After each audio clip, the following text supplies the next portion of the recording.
تو ابھی ہم نے شروع کیا تھا یا ایھا الذین آمنوا لا ترفعوا اصواتکم فوق صوت النبی، کہ یہاں ماں باپ کا احترام، استاد کا احترام، پیر کا احترام، اپنے بزرگ کا احترام، اپنے بڑے بھائی کا احترام، ان کے سامنے بلند آواز سے نہیں بولنا چاہیے۔ جیسے آدمی جھگڑا کرتا ہے زور زور بولتا ہے، کیا بات ہے؟ ہاں، باپ بوڑھا ہو جاتا ہے تو اگر ایک بات کو 2 مرتبہ میں کہہ دیا تو لڑکا کیا بولتا ہے کہ کیا ہر دم پے پے کیے رہتے ہو، ہر دم طبیعت پریشان کیے رہتے ہو۔ لیکن آدمی کو یہ نہیں خیال ہے کہ کل اسی جگہ پہ ہم بھی پہنچ جائیں گے، ہم بھی وہیں پہنچنے والے ہیں، اور جب ہم پہنچ جائیں گے تو ہمارے لڑکے اگر ہم اپنے باپ کے ساتھ ہی یہی سلوک کریں گے تو کل کے دن جو ہماری نسلیں پیدا ہوں گی وہ ہمارے ساتھ یہی سلوک کریں گی۔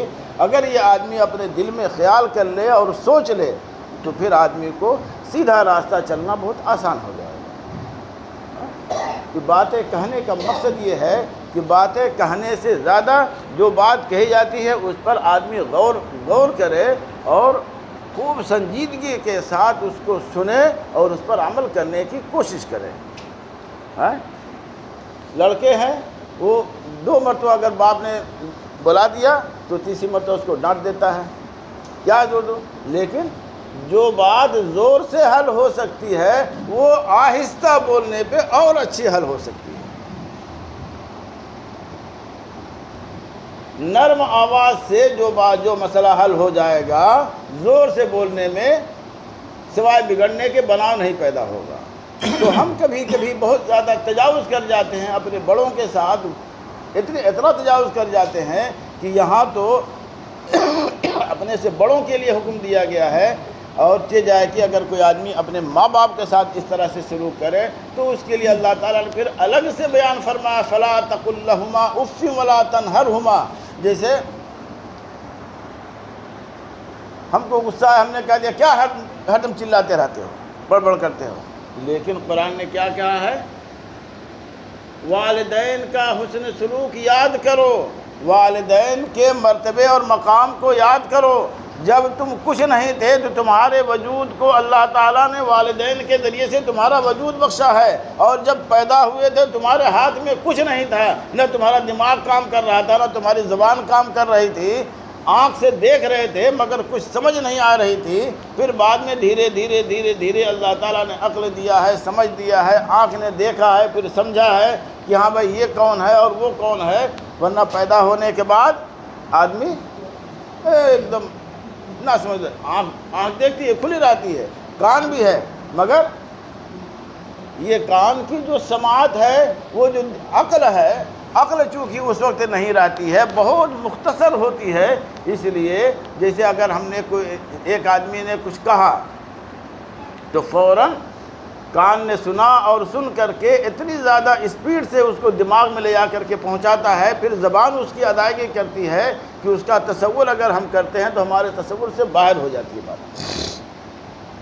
یہ کان جو سنتا ہے نا، دیکھو ہوا ہر دم چلتی رہتی ہے، اگر ہوا نہ چلے تو یہ آواز جو ہے یہ ہوا کے ذریعے سے کان کے پردے پہ لے جا کر کے ٹھونکتی ہے۔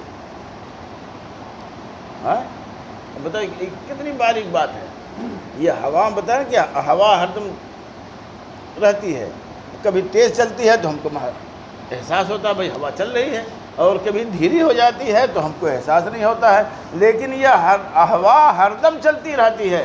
اگر ہوا نہ چلے تو انسان کی آواز دوسرے کے کان تک نہیں پہنچ سکتی۔ یہ ہوا ہی ایک ذریعہ ہے جو انسان کے آواز کو کان کے پردے تک لے جا کر کے پہنچاتی ہے۔ پھر اور پردے کا کام کیا ہوتا ہے؟ اس نے سنا اور سن کر کے فوراً ٹرانسفر کر دیا دماغ پر، اور دماغ نے فوراً اس کا کیا کیا ہے، اس کا نتیجہ نکالا ہے، اور اتنی جلدی جو ہے زبان سے اس نے ادا کر دیا۔ جیسے ہم نے بٹن دبایا، اب بٹن دبا کر کے پھر ہم انتظار کریں بھائی دھیرے دھیرے لائن جائے گی، اس میں یہاں سے وہاں سے بڑی دوری ہے، بہت دل ہے، ادھر بٹن دبا ادھر لائن آ گئی نا۔ تو اس سے بھی تیز ہمارا دماغ ہے کہ کان کے پردے پہ بات پہنچی، اس نے فوراً ٹرانسفر کیا دماغ پر کہ کیا چیز ہے، اس کی کیا شکل ہے، پھر زبان نے اس کو ادا کر دیا۔ تو ہم کیا کہتے ہیں؟ کہ والدین کے بارے میں کیا کہا گیا؟ فلا تقل لهما اف ولا تنهرهما. وہاں تو کیا ہے؟ لا ترفعوا اصواتکم فوق صوت النبی ولا تجهروا له بالقول. مگر والدین کو اس سے الگ رکھا ہے، یعنی والدین کا مقام اس سے بھی آگے بڑھایا ہے کہ ان کو اف تک مت کہو، اف ہو ہر اف ہو بھی مت کہو. ہم لوگ اپنی زبان بولتے ہیں نا اف ہو، کہتے ہیں ایسا بھی مت بولو. فلا تقل لهما اف، ان کو اف تک مت کہو. حسن سلوک کا قرآن نے درس دیا ہے. نبی علیہ السلام نے قرآن کی حسن سلوک کی اور سیدھا راستہ اور دنیا میں امن امان قائم رکھنے کے لیے تعلیم دیا ہے. اسی کے لیے اللہ کے نبی دنیا میں تشریف لے آئے اور انہوں نے راستہ بتایا ہم کو.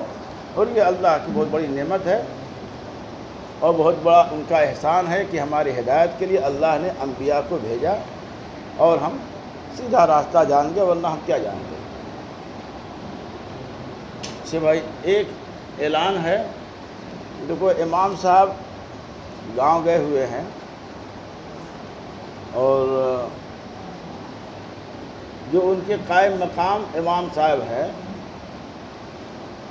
ان کا بھی ٹکٹ ہے گھر جانا، ان کو بھی گھر جانا ہے.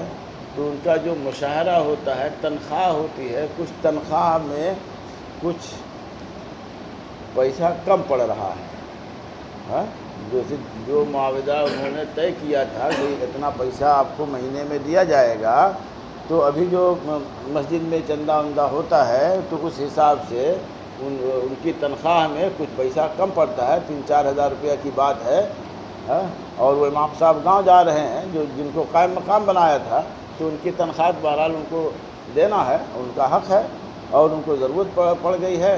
تو میں آپ لوگوں سے ہی گزارش کروں گا کہ بھائی ذرا سا آج تھوڑا سا جس اصولی ہوتی ہے اس اصولی میں کچھ بڑھا کر کے ڈال دیجئے، یا اللہ تعالیٰ اگر توفیق دیتے ہیں تو الگ سے کچھ دے دیجئے بھائی، تاکہ یہ مدرسے کا کام اور مسجد کا کام چلے.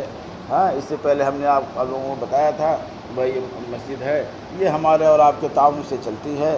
اور یہ بھی ایک سمجھو کہ اللہ تعالیٰ نے ایک راستہ بنایا ہے کہ چلو ہمارا کچھ پیسہ اللہ کے راستے میں خرچ ہو جاتا ہے. ورنہ پیسہ ہم بہت خرچ کرتے ہیں، دن بھر کتنی چائے بیڑی سگریٹ لو کی کوئی مقصد نہیں ہے، مگر ہے عادت پڑ گئی ہے. آدمی کھاتا ہے پیتا ہے مگر اس کا احساس بھی نہیں کرتا ہے. اگر ایک سگریٹ پینے والے اگر ایک پیکٹ سگریٹ اگر کوئی پیتا ہے چھوٹا سگریٹ تو وہ کتنے ملتا ہے؟ 80 روپیہ. اور اس سے کم کا ہوتا ہے تو 60 روپیہ کا ہے. 80 روپیہ کا ہوتا ہے تو 8 تری کے 2400 روپیہ اس کا مہینے کا ہو گیا. اور 2400 کو ضرب دے دو 12 سے، 2400 کو جب ضرب دو گے 12 سے تو کئی ہزار روپیہ ہو جائے گا. سمجھ گئے ہیں؟ تو اس طرح سے 12 3 36 مطلب 30,000 روپیہ سالانہ ہو جاتا ہے. اگر ایک پیکٹ کوئی دن بھر میں سگریٹ پیتا ہے تو اندازہ لگاوے کہ بھائی اتنا ہم خرچ کرتے ہیں تو کتنا خرچ ہوتا ہے. حالانکہ یہ کیا ہے؟ لغو ہے، فضول ہے، مگر ایک عادت پڑی ہوئی ہے. ہم بھی اسی میں ملوث ہیں، ہم بری نہیں ہیں، ہم بھی اسی میں ملوث ہیں اور سب لوگ ملوث ہیں، مگر ایک عادت پڑی ہوئی ہے. اچھا یہ عادت پڑی ہوئی ہے، یہ پیسہ ہمارا لغو جا رہا ہے، کسی مصرف کا نہیں ہے. نہ اس سے ہم کو غذا ملتی ہے اور نہ ہم کو کوئی جسمانی طاقت ملتی ہے، بلکہ نقصان بھی ہے. مگر ایک عادت پڑ گئی، لت پڑ گئی، آدمی بیڑی پی رہا ہے، سگریٹ پی رہا ہے، پان کھا رہا ہے. نہ وہ خوراک ہے نہ دوا ہے بلکہ مضر ہے. میں بھائی یہ مت سوچیے گا کہ ہاں کسی، میں اپنے آپ کو کہہ رہا ہوں میں بھی اسی میں ملوث ہوں، میں بھی اسی میں ملوث ہوں. یہ فضول خرچی ہے. ان المبذرین کانوا اخوان الشیاطین، فضول خرچی کرنے والا شیطان کا بھائی ہوتا ہے. دعا کرتے ہیں اللہ تعالیٰ کہ بھائی اسے نجات دے دیں. مگر اگر ہم کو 10-20 روپیہ اللہ کے راستے میں خرچ کرنا ہوتا ہے تو یہ کیا ہے؟ اللہ کے خزانے میں جمع ہوتا ہے. اس کے لیے ہم کو اجر ملے گا اور بہت زیادہ اجر ملے گا. اللہ کے خوش کرنے کا ایک راستہ ہے. اگر ہم اس راستے کو اپناتے ہیں تو یہ ہمارے فائدے کی چیز ہے. ہم یہ سوچ کر کے کہ بھائی اگر ہم چائے پیتے ہیں